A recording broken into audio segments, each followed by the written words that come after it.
करीब 6 महीने तक चली सुनवाई के बाद चुनाव आयोग ने एनसीपी में विवाद का निपटारा कर दिया और अजीत पवार के नेतृत्व वाले गुट के पक्ष में अपना फैसला सुनाया।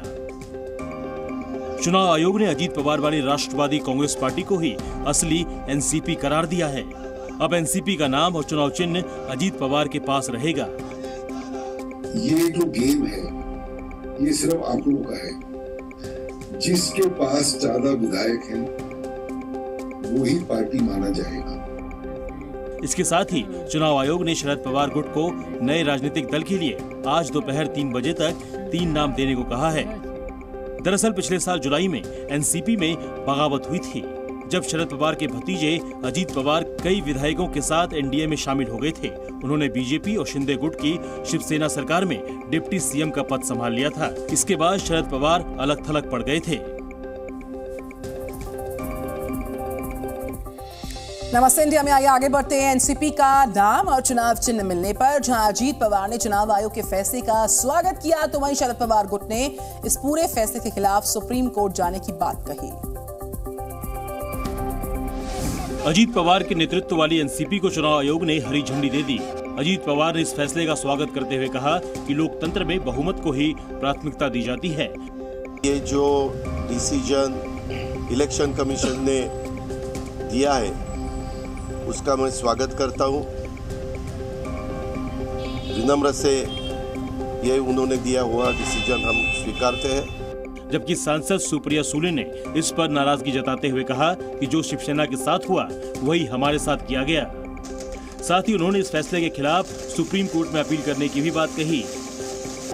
हाँ बिल्कुल, कोर्ट सुप्रीम कोर्ट तो जाएंगे। अगर हम पे अन्याय होगा तो कोर्ट तो जाना ही पड़ेगा ना। तो वहीं महाराष्ट्र के मुख्यमंत्री एकनाथ शिंदे ने कहा कि चुनाव आयोग ने बहुमत के आधार पर अपना फैसला सुनाया।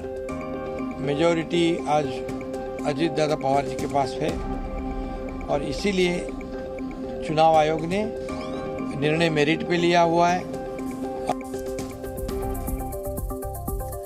ईडी ने आबकारी घोटाला मामले में समन का पालन नहीं करने पर दिल्ली के मुख्यमंत्री अरविंद केजरीवाल के खिलाफ कोर्ट में शिकायत दर्ज करवाई। इस पर आज सुनवाई होगी।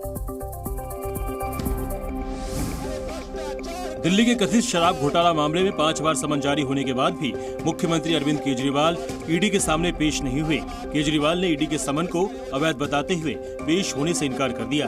5वें समन पर भी पूछताछ के लिए हाजिर नहीं होने के बाद प्रवर्तन निदेशालय ने अदालत का दरवाजा खटखटाया। ईडी ने दिल्ली के लाहौर एवेन्यू कोर्ट में शिकायत दर्ज कर कहा कि केजरीवाल को 5 बार समन जारी कर पूछताछ में शामिल होने के लिए बुलाया गया, लेकिन वो पेश नहीं हुए और जानबूझकर जांच में सहयोग नहीं कर रहे हैं, जिस पर आज सुनवाई होगी। इससे पहले ईडी ने मुख्यमंत्री अरविंद केजरीवाल को 31 जनवरी को समन भेजा था और उन्हें 2 फरवरी को पेश होने के लिए कहा था, लेकिन केजरीवाल ईडी के सामने पेश नहीं हुए। समन के बाद आम आदमी पार्टी ने समन को गैर कानूनी करार देते हुए प्रधानमंत्री मोदी पर निशाना साधा था। आम आदमी पार्टी ने ईडी की ओर से जारी समन को राजनीति से प्रेरित बताया और ये भी दावा किया कि केंद्रीय एजेंसी मुख्यमंत्री को गिरफ्तार करने की योजना बना रही है। उत्तराखंड विधानसभा में यूसीसी बिल को पास किया जा सकता है। मंगलवार को सदन में इस बिल पर चर्चा हुई थी और विपक्षी पार्टियों ने इस बिल पर सवाल उठाए हैं। उत्तराखंड विधानसभा में आज समान नागरिक संहिता यानी यूसीसी का बिल पास हो सकता है। सदन में बिल पर चर्चा होगी, जिसके बाद बिल को पास किया जा सकता है। मंगलवार को उत्तराखंड विधानसभा में मुख्यमंत्री पुष्कर सिंह धामी ने समान नागरिक संहिता कानून का ड्राफ्ट पेश किया। चर्चा के दौरान संसदीय कार्य मंत्री प्रेमचंद ने सरकार का पक्ष रखा। कांग्रेस ने इस बिल पर नाराजगी जताई है। विधानसभा में विपक्ष के नेता यशपाल आर्य ने धामी सरकार पर हमला बोला। उन्होंने कहा, सरकार विस्तार से चर्चा किए बगैर यूसीसी बिल पास कराना चाहती है। हमारा यही स्टैंड है कि इसमें हमें पूरा समय दिया जाना चाहिए, पर्याप्त समय दिया जाना चाहिए, पर्याप्त समय मिलना चाहिए, और जिससे कि हम चर्चा में उसको अध्ययन करके पूरी तरह से अध्ययन करने के पश्चात उसको हम चर्चा में भाग ले सकें। इस बिल पर सियासत भी तेज है। एआईयूडीएफ के प्रमुख और सांसद मौलाना बदरुद्दीन अजमल ने यूसीसी का विरोध किया। उन्होंने इसे कचरे के डिब्बे में डालने के साथ कोर्ट में जाने की बात भी कही है। ज्ञानवापी केस में जिला कोर्ट के फैसले को इलाहाबाद हाई कोर्ट में चुनौती दी गई है और बुधवार को इस पर सुनवाई के दौरान दोनों पक्षों ने अपनी अपनी दलीलों को पेश किया। एक रिपोर्ट। ज्ञानवापी केस में व्यास जी के तहखाने के अंदर पूजा अर्चना की अनुमति देने का मामला अब हाईकोर्ट की चौखट तक पहुंच गया है। मंगलवार को हाईकोर्ट में दोनों पक्षों के बीच इस मुद्दे पर जमकर बहस हुई। मुस्लिम पक्ष की तरफ से पेश वरिष्ठ अधिवक्ता SFA नकवी ने कहा, 31 जनवरी 2024 के आदेश के तहत जिला जज ने उस वाद में शुरुआती चरण में ही राहत प्रदान की जिसकी अनुमति नहीं दी जा सकती है। नकवी ने आगे कहा कि यह आदेश बहुत जल्दबाजी में पारित किया और वो भी उस दिन जब संबंधित न्यायाधीश सेवानिवृत्त होने जा रहे थे। वहीं हिंदू पक्ष की ओर से अधिवक्ता विष्णु शंकर जैन ने कहा कि रिसीवर की नियुक्ति के लिए और साथ ही देवता की पूजा अर्चना के लिए उनके आवेदन को 17 जनवरी 2024 को स्वीकार किया गया। 17 जनवरी 2024 को केवल रिसीवर नियुक्त करने के लिए आदेश पारित किया। पूजा के लिए प्रार्थना के दूसरे हिस्से पर कोई निर्णय नहीं किया गया। इसका जिक्र 30 जनवरी 2024 को किया गया। अदालत ने सुनवाई के लिए अगला दिन तय किया और 31 जनवरी को पूजा के लिए आदेश पारित किया। बिहार के सीएम नीतीश कुमार आज प्रधानमंत्री नरेंद्र मोदी से मुलाकात करेंगे। नीतीश बीजेपी अध्यक्ष जेपी नड्डा, गृह मंत्री अमित शाह के साथ भी मुलाकात करेंगे। बिहार और इंडिया गठबंधन में बड़ा सियासी उलटफेर करने के बाद सीएम नीतीश कुमार प्रधानमंत्री नरेंद्र मोदी से आज मुलाकात करेंगे। नीतीश का दिल्ली दौरा काफी अहम माना जा रहा है। नीतीश कुमार लोकसभा चुनाव पर अहम चर्चा कर सकते हैं। पीएम मोदी के अलावा नीतीश कुमार गृह मंत्री अमित शाह और बीजेपी के राष्ट्रीय अध्यक्ष जेपी नड्डा से भी मिलने वाले हैं। माना जा रहा है कि नीतीश कुमार बीजेपी के शीर्ष नेतृत्व के साथ 2024 के चुनाव पर चर्चा कर सकते हैं। सीट शेयरिंग के साथ ही बिहार में सहयोगी दलों को लेकर भी बात हो सकती है। सहयोगी पार्टी को कितनी सीटें दी जाए, इस पर भी चर्चा संभव है। माना जा रहा है कि नीतीश बिहार में मंत्रिमंडल विस्तार को लेकर भी बीजेपी नेताओं के साथ चर्चा करेंगे। 2 दिवसीय दौरे में नीतीश कुमार कुछ केंद्रीय मंत्रियों से भी मुलाकात करेंगे।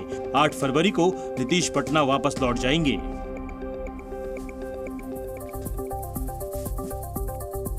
लोकसभा चुनाव की तैयारियों में जुटी बीजेपी ने कैंपेन थीम जारी की है। बीजेपी की ये थीम सपने नहीं हकीकत बुनते हैं। 8 भाषाओं में जारी इस फिल्म में प्रधानमंत्री मोदी की तमाम योजनाओं का जिक्र है। बीजेपी ने अपने सोशल मीडिया अकाउंट पर 8 भाषाओं में पीएम मुद्रा योजना पर आधारित एक फिल्म रिलीज की है। ये फिल्म तमिल, हिंदी, तेलुगु, मलयालम, कन्नड़, असमिया और उड़िया समेत 8 भाषाओं में है। प्रधानमंत्री नरेंद्र मोदी ने ये वीडियो शेयर करते हुए अपने सोशल मीडिया प्लेटफॉर्म पर लिखा है कि मुद्रा योजना ने न सिर्फ उद्यमिता को बढ़ावा दिया है बल्कि करोड़ों लोगों के जीवन में अद्भुत बदलाव लाने का भी काम किया है। करोड़ों भारतीयों के साथ साथ भारत भी बन रहा आत्मनिर्भर। ये है मोदी की गारंटी। सपने नहीं हकीकत बुनते, तभी तो सब मोदी को चुनते। इस फिल्म के जरिए बीजेपी 2024 के चुनाव से पहले एक अभियान के तहत जनता को ये बताना चाहती है कि कैसे प्रधानमंत्री नरेंद्र मोदी ने करोड़ों भारतीयों के सपनों और आकांक्षाओं को हकीकत में बदल दिया है। इससे पहले बीजेपी ने अभियान सॉन्ग के लॉन्च के दौरान कहा, प्रधानमंत्री नरेंद्र मोदी ने वर्षों, दशकों और यहाँ तक कि 500 वर्षों के सपने पूरे किए हैं। केंद्र सरकार बजट सत्र के दौरान संसद में तत्कालीन कांग्रेस के नेतृत्व वाली यूपीए सरकार की जो आर्थिक नीतियां हैं उस पर श्वेत पत्र लाने की तैयारी में है। खबर यह है कि संसद के बजट सत्र को 1 दिन के लिए बढ़ा दिया गया। लोकसभा चुनाव से पहले केंद्र सरकार अब यूपीए सरकार के कार्यकाल की विफलताओं को देश के सामने रखने की बड़ी रणनीति तैयार कर रही है। केंद्र सरकार संसद में एक ऐसा श्वेत पत्र ला सकती है जिसमें पूर्व की यूपीए सरकार की आर्थिक नीतियों पर फोकस किया जाएगा। यानी इस श्वेत पत्र में ये बताने की कोशिश होगी कि यूपीए शासनकाल के दौरान मनमोहन सरकार की गलत नीतियों की वजह से अर्थव्यवस्था पर कितना बुरा असर पड़ा था। साथ ही इसके जरिए आर्थिक समस्याओं के साथ साथ अर्थव्यवस्था पर पड़े उसके नकारात्मक प्रभाव को भी बताया जाएगा। बजट सत्र की शुरुआत 31 जनवरी को हुई थी और इसे 9 फरवरी को समाप्त होना था, लेकिन संसद का सत्र भी 1 दिन के लिए बढ़ाकर 10 फरवरी तक कर दिया गया है। वित्त मंत्री निर्मला सीतारमण ने अपने अंतरिम बजट भाषण में कहा था कि केंद्र सरकार 2014 से पहले और बाद की भारतीय अर्थव्यवस्था की स्थिति की तुलना करते हुए एक श्वेत पत्र जारी करेगी। उन्होंने कहा था कि उन दिनों के संकट को दूर कर लिया गया है और अर्थव्यवस्था को सर्वांगीण विकास के साथ उच्च सतत विकास पथ पर मजबूती से स्थापित किया गया है। महाराष्ट्र के रेजिडेंट डॉक्टर्स ने आज से अनिश्चितकालीन हड़ताल का ऐलान किया। रेजिडेंट डॉक्टर्स का कहना है कि राज्य सरकार ने कई बार आश्वासन दिया, लेकिन उनकी मांगों पर किसी भी तरह की कोई कार्रवाई अब तक हुई नहीं। महाराष्ट्र में आज स्वास्थ्य सुविधाएं चरमरा सकती हैं, क्योंकि राज्य के रेजिडेंट डॉक्टरों ने आज से अनिश्चितकालीन हड़ताल पर जाने का ऐलान किया है। MARD यानी Maharashtra association of resident doctors ने कहा है कि रेजिडेंट डॉक्टरों की कई मांगे काफी समय से लंबित हैं। बार बार अपील के बाद भी प्रशासन ने ध्यान नहीं दिया है। जानकारी के मुताबिक इस हड़ताल में राज्य के सभी सरकारी कॉलेजों के रेजिडेंट डॉक्टर शामिल होंगे। हालांकि आपातकालीन सेवाएं जारी रहेंगी। एसोसिएशन ने हड़ताल की वजह से मरीजों को होने वाली परेशानी के लिए माफी भी मांगी है। डॉक्टरों का कहना है कि उनके उचित स्टाइपेंड का भुगतान समय पर नहीं किया गया। साथ ही कई महीनों से स्टाइपेंड बकाया होने की वजह से उन्हें मुश्किलों का सामना करना पड़ रहा है। यही नहीं, रेजिडेंट डॉक्टरों के लिए पर्याप्त संख्या में हॉस्टल भी उपलब्ध नहीं है। ऐसे में एक ही कमरे में 2 से 3 डॉक्टरों का रहना पड़ता है। डॉक्टरों ने बार बार प्रशासन के सामने अपनी मांगे रखी हैं, लेकिन उनकी मांगों पर ध्यान नहीं दिया गया। लिहाजा उन्होंने हड़ताल पर जाने का फैसला किया। जी न्यूज़।